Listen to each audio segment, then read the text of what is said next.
càng hôn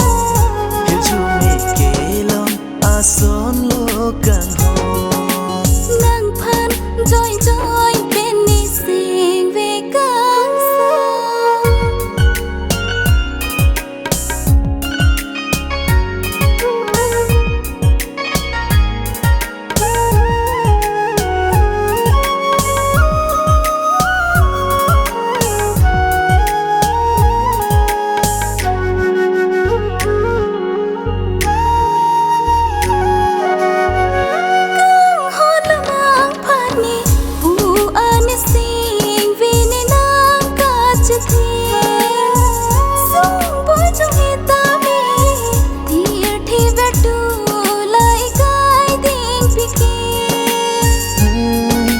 trong hele kan ke ta me ho tule dosi ta me pengi une kang hola nang phan ki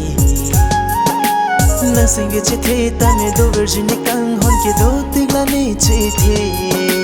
nang phan joy joy bên ni sing vì càng xa non pu be bar hay chu be non a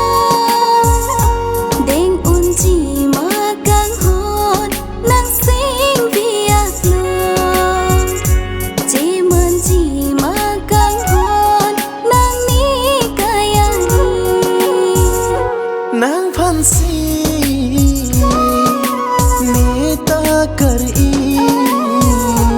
kamun thi ne ta